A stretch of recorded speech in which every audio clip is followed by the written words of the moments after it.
Mesdames et messieurs, ici Chach sur la chaîne Serial Chach le Phoenix pour vous parler des petites news. Et là, il y a du gros puisqu'actuellement, il y a la Jump Festa 2023 et on est le 17 décembre, le premier jour est passé et on a beaucoup de news dont il faut parler et même d'anciens trucs comme le fait que Pokémon va perdre en fait Sacha après 25 ans de bons et loyaux services. Notre bon vieux Sacha, 10 ans depuis le début, depuis 96, il était là avec son Pikachu. Ça y est, c'est finito pour lui. Et d'ailleurs, il y a certaines personnes qui pensent que ces nouveaux personnages, qui seront donc les personnages principaux de cette nouvelle saison, bah, cette fille pourrait être la fille de Sacha et Serena. Pour ceux qui suivent l'animé, c'est le couple de l'animé et qu'on a toujours eu envie de revoir et espérons qu'on pourrait les revoir par la suite, même si c'est pas forcément vrai ça, mais voilà, au moins on en pense qu'on veut, mais au moins on sait très rapidement quel type de Pokémon ils vont prendre.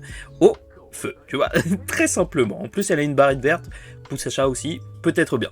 Bon, bref, donc pour l'épisode final de Bleach, donc le 12e et le 13e épisode seront diffusés ensemble, donc dans 1-2 semaines, ça y est, ça arrive déjà.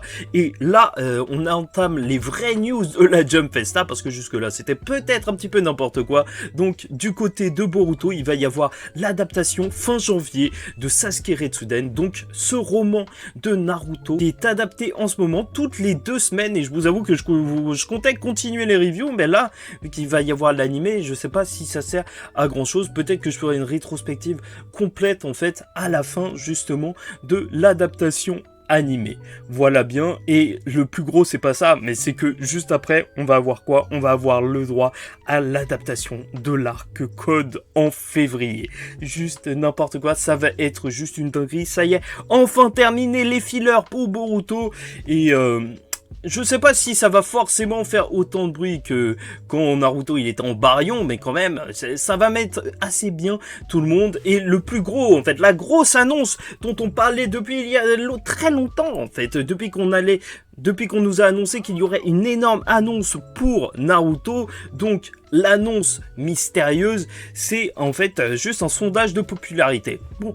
Jusque là, tu peux te sentir assez déçu parce que beaucoup de personnes pensaient à un reboot de Naruto. Moi, je me disais que ça pouvait plus être un film. Et là, pas du tout. En fait, ce sondage de popularité, par contre, il est intéressant parce que voilà, tout le monde peut y participer. C'est mondial, c'est sur un site internet. Et chaque jour, tu peux voter pour un personnage. Donc, on verra bien à travers le monde, ils vont voter pour qui, en fait, les fans. N'hésitez pas à me dire pour qui vous allez voter parce que les 20 premiers auront le droit à un dessin avec tous les personnages faits par Kishimoto, mais surtout le premier aura le droit à un manga fait par Kishimoto sur lui. Donc ça peut être super intéressant pour explorer encore plus le lore de Naruto, mais bon, ça va surtout se faire à la préférence. Mais c'est vrai que moi, personnellement, voir un truc sur Tobirama le raciste, ou même sur Orochimaru, j'aurais trouvé ça juste incroyable, mais je pense plus que ce sera un genre de Kakashi qui va gagner.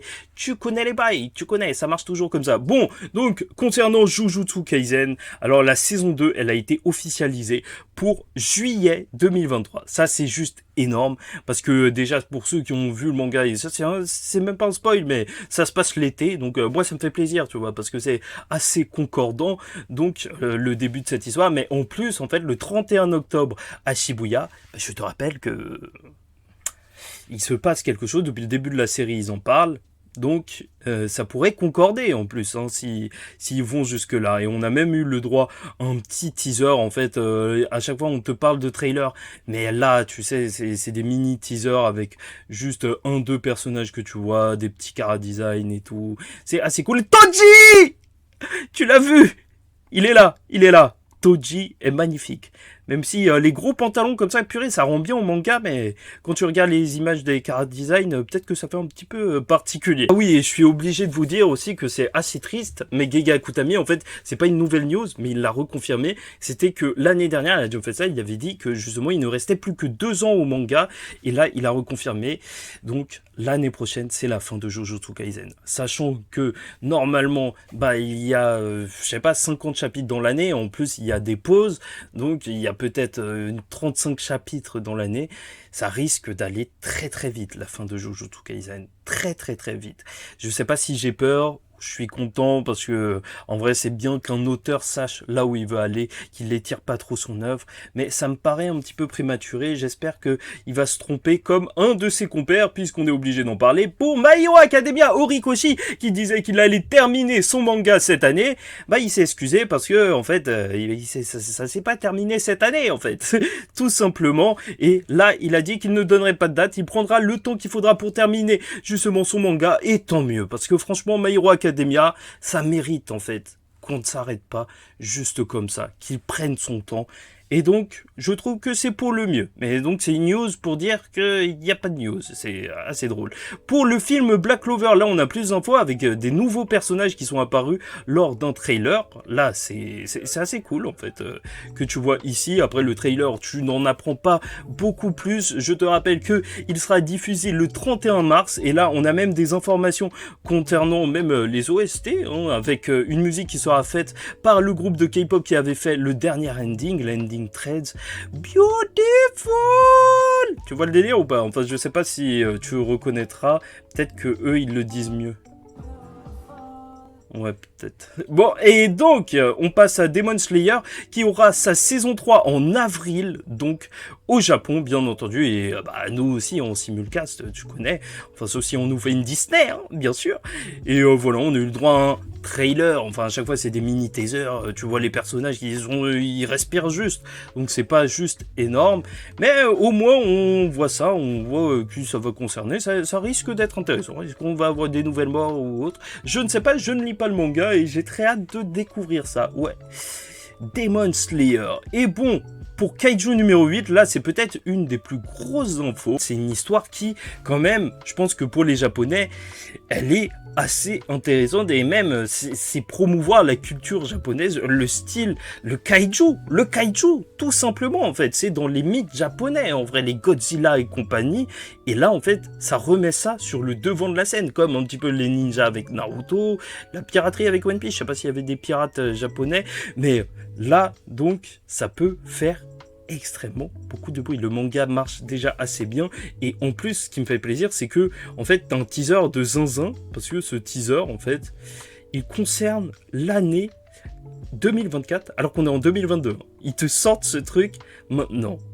Et ça fait tellement plaisir de savoir qu'ils sont en train de travailler sur l'anime, alors que c'est dans 2 ans, tu vois, ou au moins, bon, ils ont fait une bande-annonce, ça se trouve que c'est pas l'anime en lui-même, mais ça veut dire qu'il y a un truc qui est en jeu. Ah, ça peut être génial. Franchement, des monstres géants, si c'est bien animé, mais ça peut partir très loin. Donc, non, ça c'est pour le mieux. Et d'ailleurs, il faut que je reprenne les reviews de manga.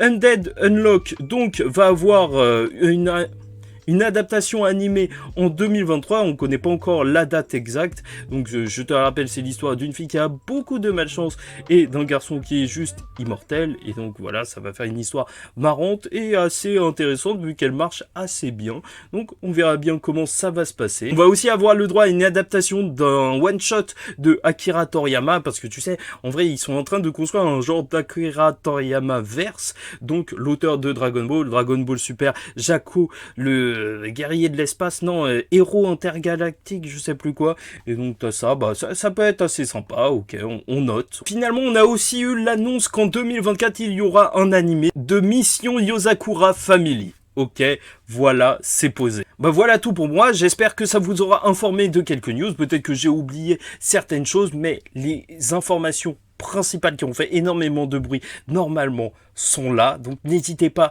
à en parler en commentaire. En vrai, ça change énormément de choses, même de savoir la fin, la date de fin d'un manga, parce que ça change des choses à la manière dont on perçoit l'histoire, dont même on l'appréhende, parce qu'on sait que c'est peut-être la fin, donc il faudra en profiter, par exemple de Jujutsu Kaisen, et pour le sondage Naruto, bah, on verra bien ce que ça va donner. En attendant la suite, je vous dis ciao tout le monde, faites très attention à vous, et même peut-être dès demain, paix sur vous.